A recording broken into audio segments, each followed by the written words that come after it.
There have been some amazing changes in the tank to our tadpoles, and I'll show you that in just a moment, but before I do, I want to show you an unexpected visitor to my room. It's Frog Watch.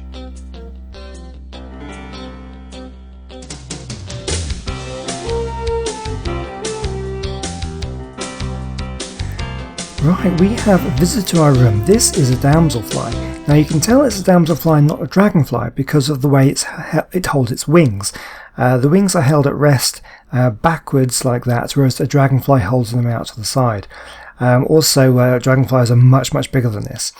Now this is a large red damselfly, and if you look on the thorax, it has some yellow markings. Now that marks it out as a immature female, I believe. So this one, we need to rescue it. It's stuck in our room. We need to get her out.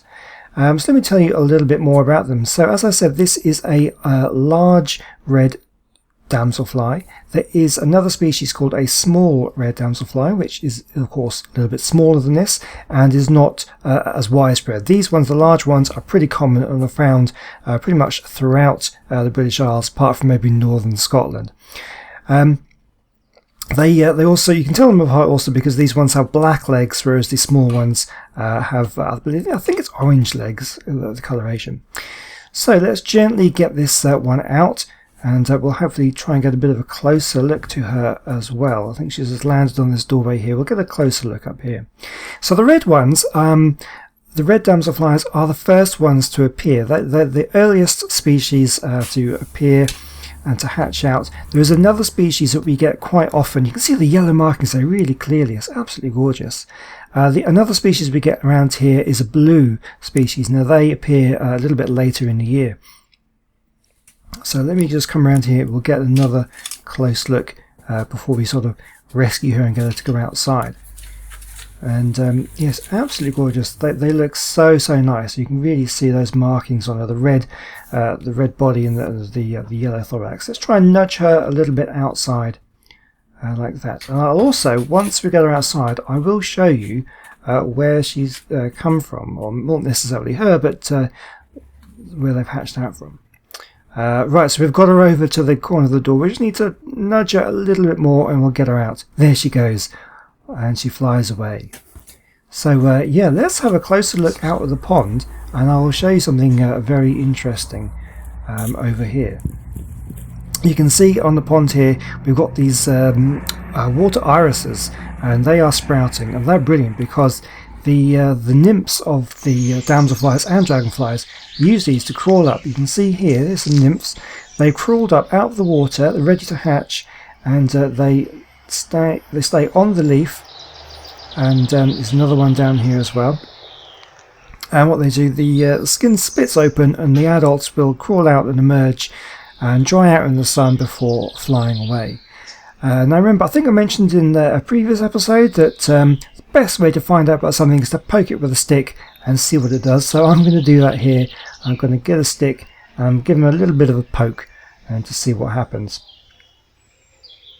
So I know that these are not living creatures. I'm not going to disturb anything here, but we will see just a moment as soon as I get my stick. There we go, so we're going to give them a poke, and you find that these are actually just the husks.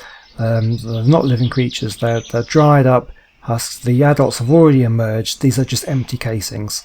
And the other one here, we're going to poke that, it's going to fall off. And the pond skater is very interested to see what's fallen in the pond. But there's not going to get much nutrients out of that because that's just a dry husk of the damselfly nymph. I'm really looking forward to when the dragonflies come out as well. They're much later in the year, and they are much bigger. So here we have a mating pair of damselflies. The male is the one in front, and he grips onto the female with special appendages on the end of his body there. And they actually fly around like this for quite some time. It's kind of a way of them sussing out whether or not they are suitable to mate with each other. So that's the female at the back. I can't see any yellow markings on her, so I guess she's a bit more mature. So here's a nice little picture I took of the pair together. Absolutely gorgeous. So anyway, let's move on to the main attraction of the series, the frogs. And look at that, we have legs. That's the big change I was talking about at the beginning here. There aren't too many of them, only 2 or 3 that are showing legs, but this one's got some nice big legs, nice big strong legs. No sign of the front legs on this one yet, but they should be coming fairly soon. And there we go, we can see him from another angle there, so he should swim away. Not sure whether he can use those legs yet. They look pretty big. He may well be able to use them. Yeah, but there's another look here. Oh, there we go. We can see this one can use his back legs, and the front legs are virtually about to emerge. You can see they're kind of pointy. They come out elbows first, the front legs. That one, I wouldn't be surprised if he gets them later on today. So when they get the legs, they become carnivorous, so we need to feed them brine shrimp. So I've got a packet of brine shrimp here. Now last year I used bloodworm, but the pet shop didn't have any bloodworm, so they only had brine shrimp. So I'm going to try them with the brine shrimp. So this little packet here, I'm just going to give it a squeeze out, spread out this this kind of a nutrient gel with brine shrimp enveloped in it.